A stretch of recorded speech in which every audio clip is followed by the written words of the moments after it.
잘 아는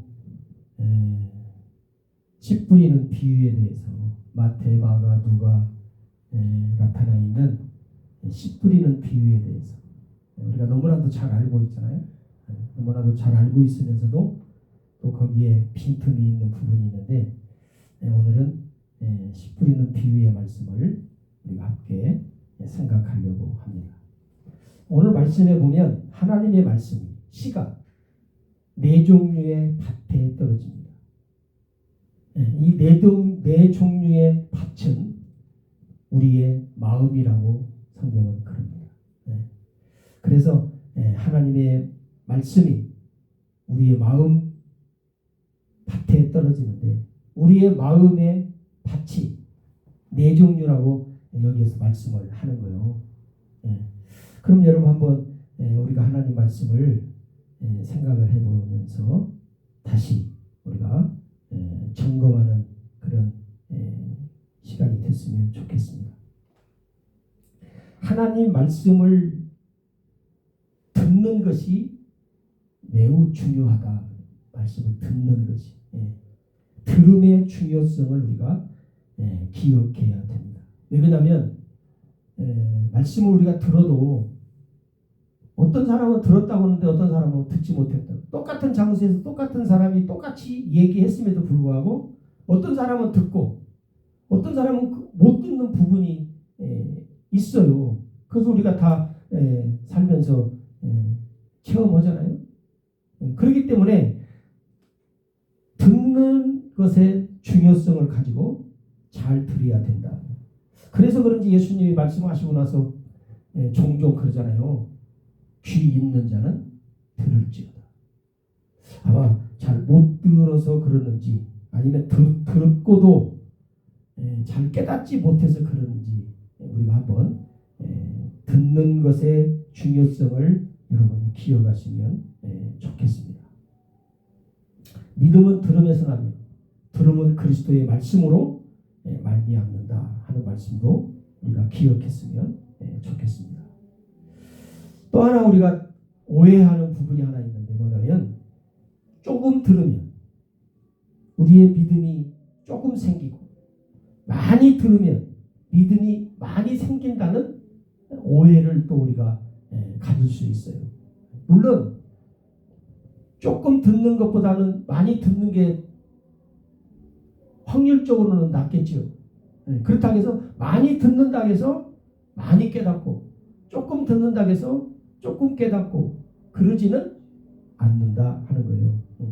여러분 말씀을 듣는 사람에게 나타나는 문제점이 뭐냐면 말씀을 듣지만 깨달으려고 하지 않는다는 거예요. 말씀을 듣고 깨달으려고 해야 되는데 말씀을 듣고 깨달으려고 하지 않는다. 말씀을 듣기만 할 뿐 이해하려고 하지 않는 부분이 있어요. 물론 여기에는 우리가 뭐 다양한 사람들이 있기 때문에 또 때로는 지적 능력이 부족해서 그런 경우들도 있을 수 있고 또 하나는 의지적인 어떤 관심이 부족해서 그런 일이 있을 수도 있고 이게 여러분 사단 마귀는 우리 그리스도인들에게 어떤 것을 우리에게 자꾸 심어주냐면 신앙을 방치해 두고 싶은 마음을 자꾸 줘요. 들어도 이해하지 못하는 마음을 줘요. 듣고도 따라서 살지 못하도록 만들어요. 여러분 하나님 말씀을 듣기만 하지 아무런 반응을 하지 않는 사람들이 있잖아요. 그렇기 때문에 오늘 예수님이 이 씨 뿌리는 비유의 말씀을 하면서 또 예수님 당시에 예수님도 수많은 사람들이 몰려와서 듣잖아요. 들을 때도 어떻게 해요? 이 수많은 사람들 나중에는 그 요한복음에 보면 수많은 사람들이 예수님 말씀 들을 때 어떻게 해요? 야 어렵다. 도망가잖아요. 다. 그래서 예수님이 제자들한테 묻잖아요. 너희도 가려느냐? 그때 제자들이 뭐라 그래요? 영생의 말씀이 계시네 우리가 네게로 가오리까. 보석 같은 말을 해요. 근데 여러분 보세요. 예수님 말씀을 들을 때, 하나님 말씀을 들을 때 우리가 영생의 말씀이 계시네. 하나님 말씀에 생명이 있으네. 네, 우리가 하나님 말씀을 사랑하고 더 깊이 봤으면 좋겠다 하는 마음이 있습니다. 오늘 예수님이 씨 뿌리는 비유의 첫 번째 땅이 길가 땅입니다. 길가. 이게 길가 땅과 같은 마음을 가진 사람. 그죠? 씨를 뿌려. 근데 새들이 와서 먹어버렸다. 길가 땅 같은 마음을 가진 사람이 하나님 말씀을 받을 때 어떻게 해요? 새들이 와서 먹어. 마귀가 가서 믿지 못하도록, 구원받지 못하도록 마음에 있는 하나님의 말씀을 어떻게 해요? 빼앗아가.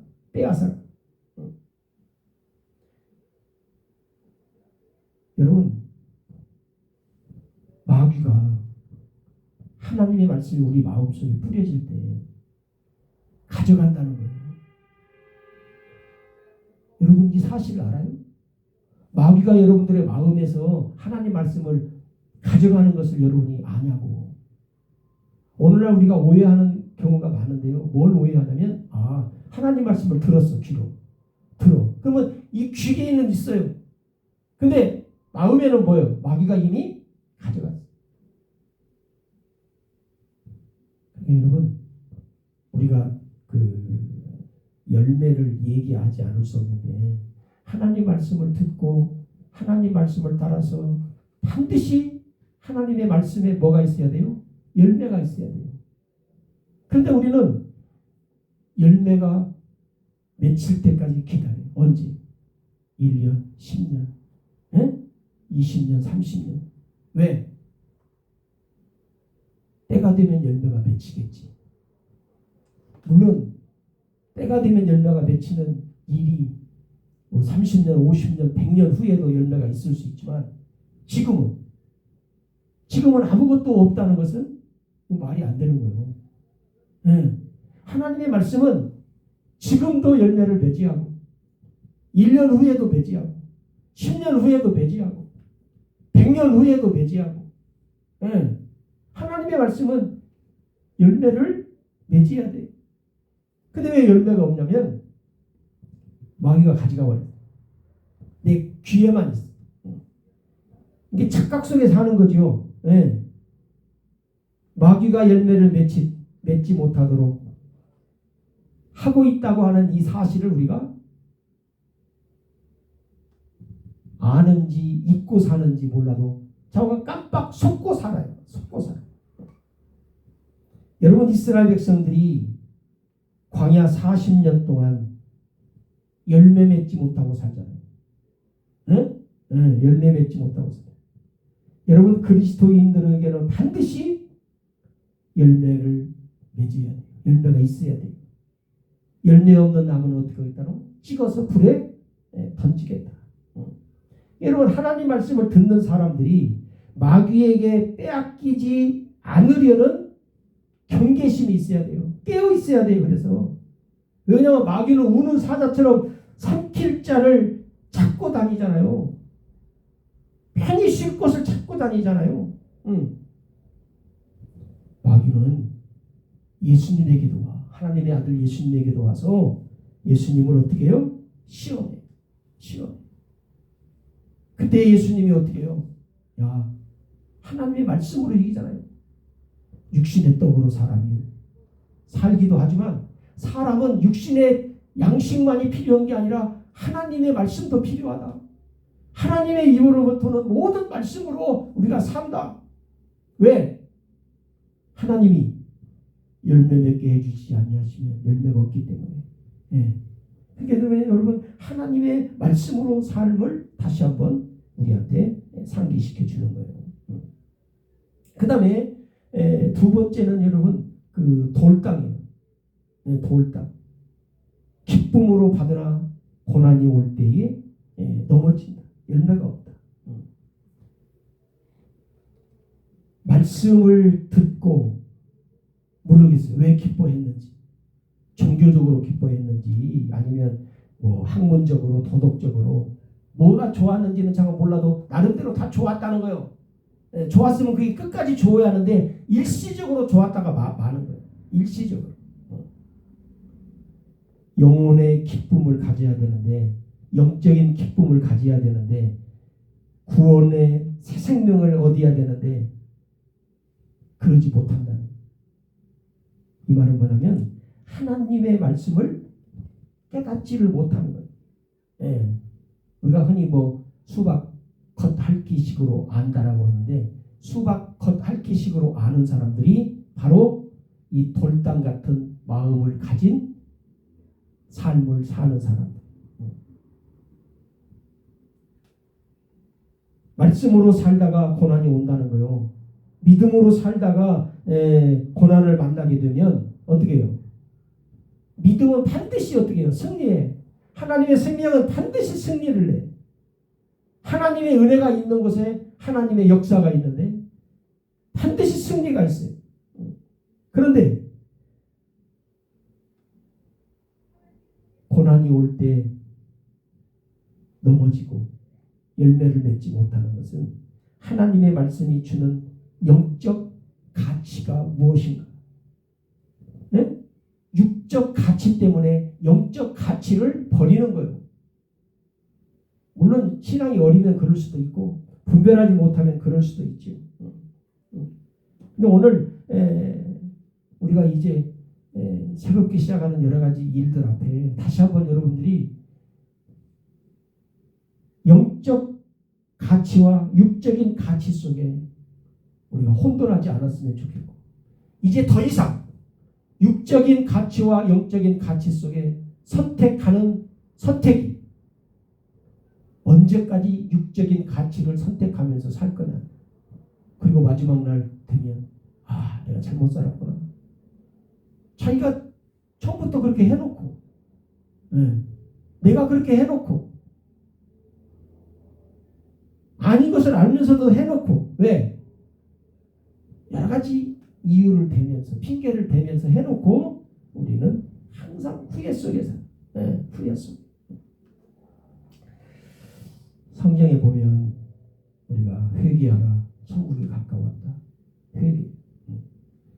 그래서 이제 여러분도 보면 많은 교회들이 회개에 대한 기도들을 이렇게 여러 가지 방법으로 하더라고요. 매주에 그것도. 근데 여러분 성경에 이게 회개의 모습을 우리가 이렇게 보면 글쎄요. 회개의 다양한 부분이 있겠지만 정말로 하나님 앞에 진정한 회개. 다시 말하면 하나님의 마음을 감동시키고 하나님의 마음을 돌이킬 수 있는 회개. 정말로 죽음에서 생명으로 가져올 수 있는 회개. 여러 가지가 있지만 그 중에서 우리가 하나를 꼽는다면 니느웨 백성들의 회개예요. 40일만 있으면 망한다는 거예요. 요나가 가서 외치잖아요. 그것도 3일길인데 하루 반나절만 하고 끝. 그런데 니느웨 백성들에게 나타난 반응은 어때요? 놀라운 회개의 모습. 왕부터 시작해서 누구까지? 짐승까지. 갓난 아이들까지. 금식. 물도 마시자. 여러분 한번 생각해 보세요. 짐승까지 회개했다니까. 어린 아이들까지. 갓난 아이들이 그렇잖아요. 한번 자세히 생각해 보면 정말로 놀라운 일이에요. 짐승들이야 밥 안 주면 되겠지만 갓난 아기들은 어른들이야 좀 참으면 되겠지만 갓난 아기들 어떻게 보면 젖먹이 아이들까지도 금식을 했다. 그러니 여러분 니느웨 백성들의 회개가 글쎄 우리가 성경에서 찾아볼 수 있는 참된 회개, 진정한 회개, 생명을 가져오는 회개. 여러분 그래서 하나님이 어떻게 해요? 40일 후면 멸망할 성이 멸망하지 않잖아요. 하나님이 돌이키시잖아요. 근데 요나는 화가 나다. 예. 근데 정말로 우리가 하나님 앞에 회개한다는 것은 바로 그런 의미가 있어야 됩니다. 그냥 일시적으로 말로만 회개하고 삶은 또 금방 개인적으로, 가정적으로, 나라적으로 회개하는 여러 가지 일들이 우리가 보면 있는데, 보면 형식적인, 외식적인, 가식적인 회개의 모습들을 우리가 봐도 그러잖아요. 여러분 안 그래요? 우리가 봐도 야, 저렇게 회개하려면 뭐대로 하나 할 정도로 너무나 눈 가리고 아웅하는 식의 일들이 종종 있어요.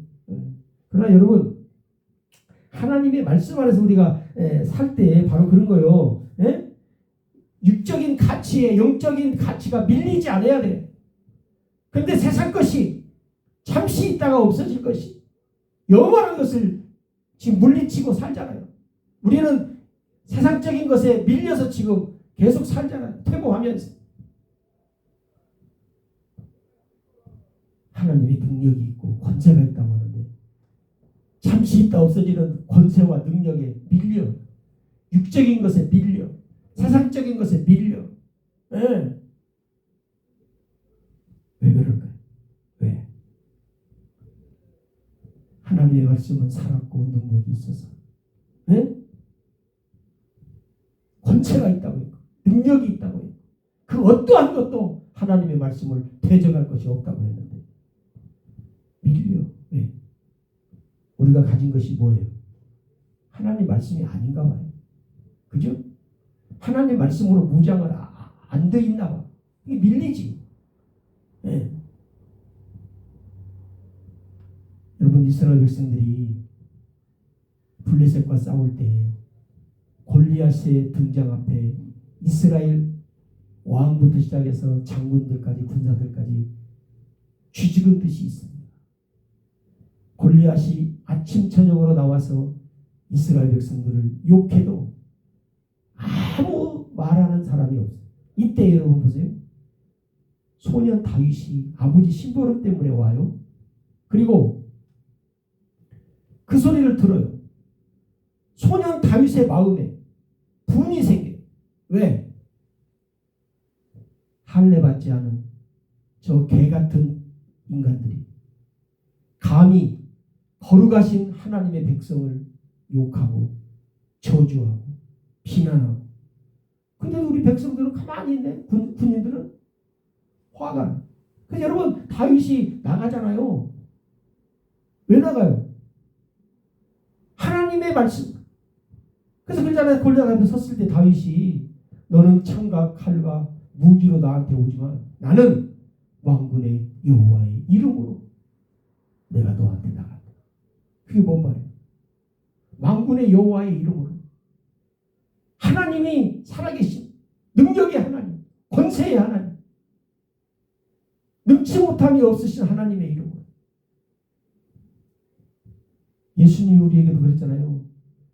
하늘과 땅의 모든 권세를 하나님이 나에게 줬으니 너희는 가서 모든 족속으로 제자를 삼아 아버지와 아들과 성령의 이름으로 세례를 주고 내가 너희에게 분부한 모든 것을 가르쳐 지키게 하라. 볼지어다 내가 세상 끝날까지 너희와 항상 함께 있으리라. 예수 이름으로 살아라는 거예요. 예수의 이름에 능력과 권세가 있다는 거예요. 근데 우리는 예수 이름이 있는데도 밀려. 내가 밀리는 거예요. 예수의 이름이 밀리는 거예요. 예수의 이름에 하늘과 땅의 모든 권세가 있는데 무엇이 문제인가요? 한번 우리가 깊이 생각을 해야 돼요. 그 다음에 여러분, 세 번째 밭은요, 가시밭 같은 마음을 가진 사람. 말씀을 들으나 세상의 염려와 재물의 유혹에 말씀에 막혀 결실하지 못한다는 거예요. 여러분 보세요.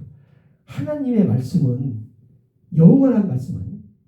하나님의 말씀은 영원한 말씀이에요. 세상의 염려와 재물의 유혹은 잠시 있다가 없어지는 거예요. 근데 세상 것에 잠시 있다가 없어지는 것에 영원한 것이 밀려. 그래서 이생의 염려와 재물과 향락의 기운이 막혀서 못 자라. 누가 강한 거예요? 재물이 강한 거예요. 염려가 강한 거예요. 향락이 강한 거예요. 예? 예. 하나님 말씀이 그러냐 그 말이에요. 여러분도 그걸 인정해요? 하나님 말씀보다 세상 것이 강해요? 하나님 말씀보다 세상 것이 더 가치가 있어요? 그래서 밀리는 거예요? 예수님 앞에 찾아왔던 그 부자 관원 보세요. 선한 선생님, 내가 무엇을 하여 영생을 얻었어? 자기를 올바르게 보이려고. 그래서 예수님 뭐라 그래요? 네가 율법을 안 하니 율법을 지켜라. 이 얘기하잖아요. 뭐라 그래요? 내가 어려서부터 다 지켰습니다. 그래서 예수님이 한 가지 부족한 것을 발견하시고 너 재물이 많은데 그것을 가난한 사람들한테 좀 나눠주고 와서 나를 따라와라. 그러니까 이 관원이 어떻게 해요? 근심하며 떠나가니라. 근심하며 떠나가니라. 하나님 말씀대로 어려서부터 지키고 살아온 그 하나님의 말씀의 능력과 권세가 물질에 잠시 있다가 없어지는 그 물질에 아니면 놓고 가야 할 그 물질에 영원하신 하나님이 밀려요. 영원한 능력의 말씀이 밀려요. 네.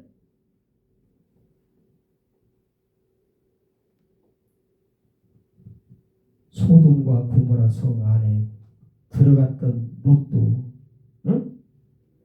여리고 성이 함락할 때 재물을 숨겨서 멸망한 아간같이 하나님보다 세상 것에 밀려서 사는 사람, 옛날이나 지금이나 앞으로도 비슷하겠죠. 오늘 여러분들이 하나님이 누구신가를 알고 예수님이 누구신가를 안다. 그리고 하나님이 하신 말씀, 예수님이 하신 말씀이 어떤 말씀인가를 안다면 세상 것에 눌리지 않아야 돼. 밀리지 않아야 돼. 세상 것의 가치에 우리가 하나님의 가치를 낮춰서는 안 되고.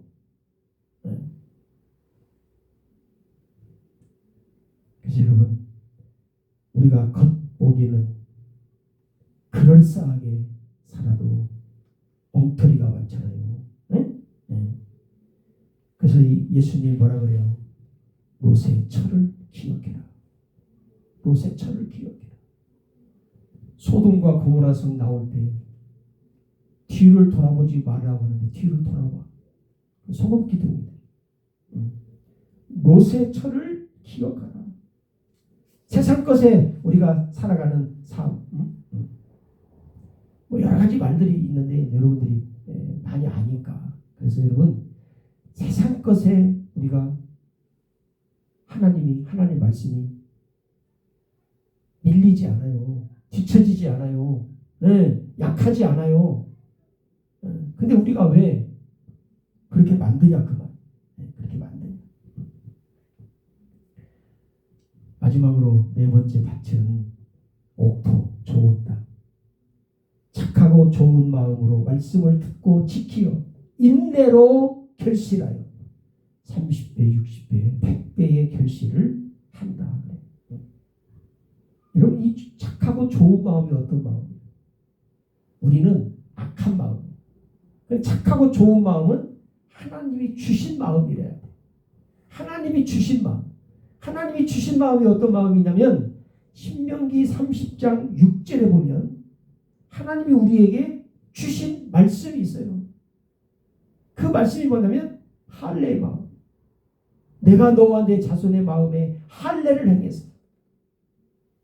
하나님이 할례를 행해 주시면 하나님을 사랑하게 해 주신다는 거예요. 내가 하는 게 아니라 하나님이 사랑할 수 있도록, 하나님을 사랑할 수 있도록 마음을, 하나님을 사랑하는 마음을 나에게 주신다는 거예요. 이게 저절로 하나님을 사랑하게 된다는 거예요.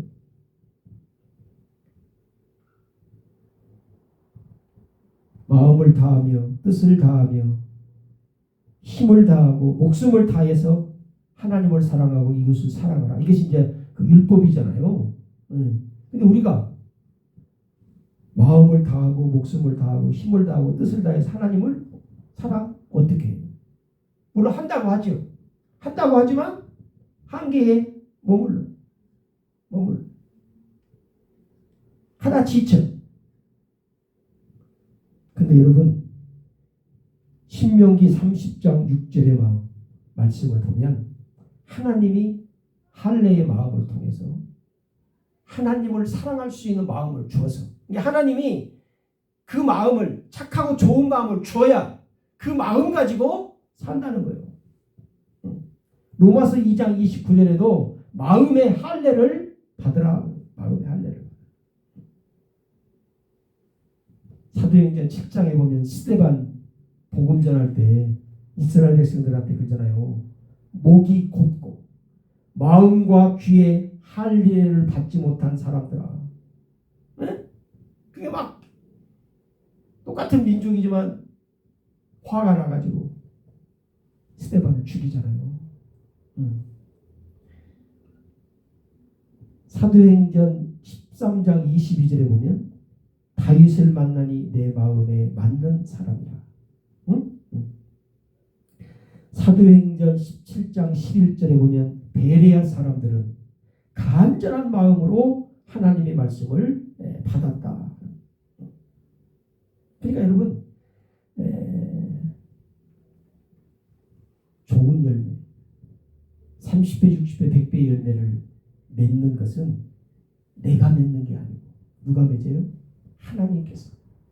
오늘날로 말하면 하나님께서 예수님의 이름으로 성령을 보내주셔서 그래서 내가 성령 세례를 받고 성령을 통해서 그래서 성령 안에서 내가 살고 내 안에 성령께서 내 안에 주님께서 사셔서 하나님의 풍성한 열매를 내가 맺는 게 아니라 하나님이 맺어가도록 나를 사용하시는. 누가복음 24장에 보면 엠마오로 가는 그 두 제자에게 예수님이 함께 가셔서 어떻게 해요? 마음을 열어서 성경을 어떻게 해요? 깨닫게 해 주세요. 그러니까 하나님이 깨닫게 해 주셔야 돼요. 여러분이 혹시 깨닫지 못하면 어떻게 해요? 하나님 앞에 기도해야 돼요. 구하라. 구하는 자에게 성령을 주시지 아니하시겠느냐. 구하는 자에게 성령을 왜 줘요? 성령을 통해서 하나님의 말씀을 듣고 보고 깨닫게 해주시려고. 사도행전 16장에 보면 루디아의 마음을 열어서 하나님의 말씀을 깨닫게 해주시니까 루디아가 바울과 바울의 일행을 자기 집으로 모셔가서 복음의 일에 동행을 해요. 함께 해요. 여러분 하나님이 우리의 마음을 어떻게 해요? 깨닫게 해주셔요. 열어주셔요. 할례를 통해서 성령을 통해서 우리에게 착하고 좋은 마음을 하나님이 주셔서 하나님이 주신 마음을 가지고 하나님이 주신 것 가지고 그것이 뭐라고 해요? 에베소 2장 8절에 보면 하나님의 선물이라 은혜라. 그래서 하나님의 선물 가지고 우리가 살 때만이 풍성한 삶을 30배, 60배, 100배의 삶을 열매 있는 삶을 살아갈 수 있습니다. 내가 사는 게 아니라 내 안에 계신 바울도 고백했잖아요. 내가 십자가에 못 박혀 죽었나니 이제는 내가 사는 것이 아니요 내 안에 그리스도께서 사실 것이다. 그리스도와 함께 살아가는 삶. 그래서 우리가 항상 한 해를 마무리할 때마다 후회를 조금이라도 덜 하면서 살아가는 그런 귀한 삶이 있어야 될 줄로